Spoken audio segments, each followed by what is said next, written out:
इस चैप्टर में हम लोग को मेनली 3 ऑर्गेनाइजेशंस के बारे में जानना है, 3 स्पोर्ट्स के ऑर्गेनाइजेशंस के बारे में जानना है जो अंतर्राष्ट्रीय स्तर की संस्थाएं हैं और जिनका एक ऑब्जेक्टिव या एम ये है कि फिजिकल एजुकेशन और स्पोर्ट्स को हर उस पर्सन को पहुंचाना जो दिव्यांग है या चिल्ड्रन विथ स्पेशल नीड है।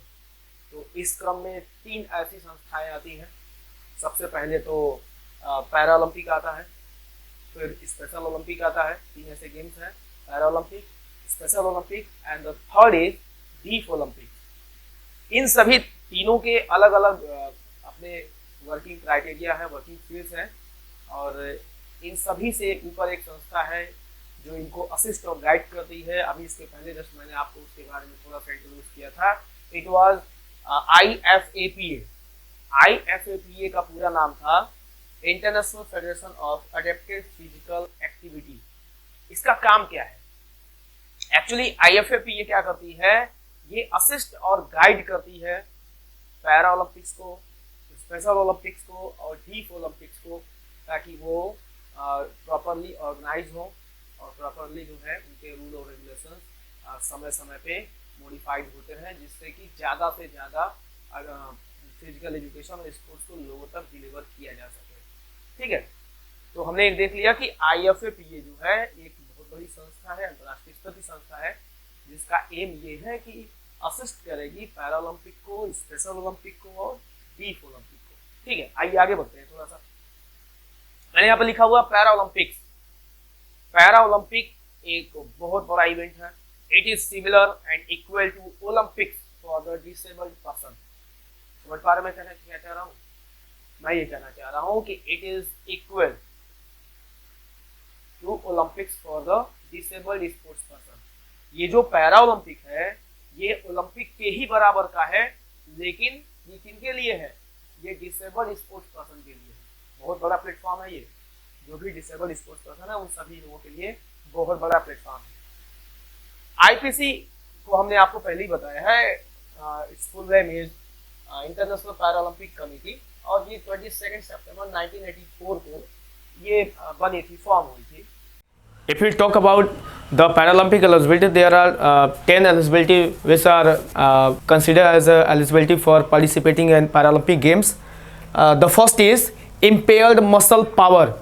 It means if anybody is having impaired muscle power, then he will be eligible for participating in Paralympic Games. किसी भी पर्सन की अगर मसल में पावर की जो प्रोडक्शन कॉन्ट्रैक्शन है अगर वो कम है तो वो उसमें पार्टिसिपेट करने के लिए एलिजिबल है। ठीक है, आइए सेकंड देखते हैं। Impaired passive range of movement. Passive range of movement ये क्या कहा जा रहा है? हमारे जॉइंट्स के बीच का मूवमेंट कहा जा रहा है। इट मीन्स इस फ्लेक्सिबिलिटी की बात करी जा रही है। ठीक है, अगर किसी पर्सन की बॉडी में पैसिव रेंज ऑफ मूवमेंट कम है तो वो भी क्वालिफाई है या फिर एलिजिबल है किसके लिए? पैरा ओलंपिक्स में पार्टिसिपेशन के लिए। ध्यान दीजिएगा, पैरा ओलंपिक गेम्स हर प्रकार के डिसेबल्ड स्पोर्ट पर्सन के लिए होते हैं। ठीक है, okay. Now the third is loss of limb और limb deficiency. It means loss of limb, किसी कारणवश किसी दुर्घटनावश अगर वो अपने हाथ या पैर को खो देता है खिलाड़ी, तो वो भी कोई ऐसा पर्सन जिसने खो दिया है वो भी पैरालंपिक एलिजिबिलिटी में आएगा। या लिम्ब डिफिशियंसी, उसके हाथ या पैर ठीक से काम ना कर रहे हो या पूरी तरह से अक्षम हो। ठीक है, फोर्थ देखिए, leg length difference. Leg length difference का अर्थ हुआ कि जन्म से या जन्म के बाद किसी दुर्घटना के वजह से अगर किसी पर्सन के पैरों की लंबाई में अंतर है तो it will be consider as a Paralympic eligibility and it will be named as leg length difference. Okay, now the fifth Paralympic eligibility is short stature. इसको हिंदी में छोटा कद कहेंगे हम लोग। ये हार्मोनल डिफंक्शन के वजह से हो सकता है या किसी अन्य कारण से भी हो सकता है कि जिसमें किसी पर्सन की जो हाइट है या जो कद है वो बहुत छोटा हो। ठीक है, छोटी कद के जो लोग हैं वो लोग भी इसके लिए एलिजिबल हैं। ठीक है, नेक्स्ट है hypertonia. It is also Paralympic eligibility criteria which is consider. इसमें क्या होता है कि मसल्स की जो टेंशन होती है वो इंक्रीज़ हो जाती है, काफ़ी ज़्यादा बढ़ जाती है, और इनकी एबिलिटी जो होती है वो काफ़ी ज़्यादा रिड्यूस हो जाती है। रिड्यूस इन द सेंस कि स्केलेटल मसल्स की जो एबिलिटी घट जाती है और टेंशन इंक्रीज़ हो जाता है। ठीक है, इसको हम लोग हाइपरटोनिया का नाम देते हैं। ये भी पैरालंपिक गेम्स में पार्टिसिपेट करने के लिए एक एलिजिबिलिटी के तौर पे कंसिडर किया जाता है। ठीक है, ये 5 हो गए। आइए हम लोग बात करते हैं छठे की। ठीक है, 6 हो गए, सॉरी।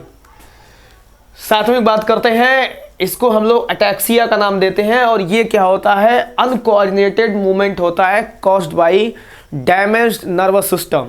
हमारे तंत्रिका तंत्र के डैमेज होने के वजह से ये अनकोऑर्डिनेटेड मूवमेंट करते हैं हमारी मसल्स, तो इसे क्या नाम दिया गया है, अटैक्सिया नाम दिया गया है। ठीक है, अर्थ वाला देख लीजिए, एथिटोसिस नाम दिया गया है। इसमें क्या होता है कि कंटिन्यूअस स्लो इनवॉल्ट्री मूवमेंट होती है हमारी, जो ये मसल्स हैं, स्केलेटल मसल्स हैं, ये कंटिन्यूअस क्या करती हैं, स्लो मूवमेंट करती हैं।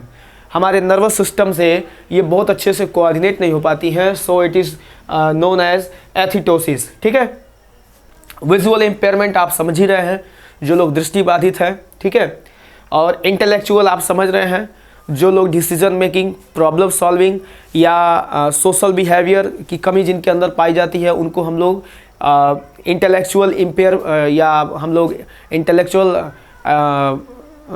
एथलीट के तौर पे कंसीडर करते हैं। ठीक है, तो ये 10 पैरालंपिक एलिजिबिलिटी हैं, जिसके जो भी एथलीट इन एलिजिबिलिटी के साथ है वो पैरालंपिक में खेलने के लिए एलिजिबल होता है। एक बार फिर मैं आपको इसको शुरू से बता देता हूँ, ये काफ़ी इंपॉर्टेंट है। एग्ज़ाम में अक्सर ये पूछा जाता है कि what are the 10 Paralympic eligibility criteria, define या नेम इट या इनलिस्ट इट।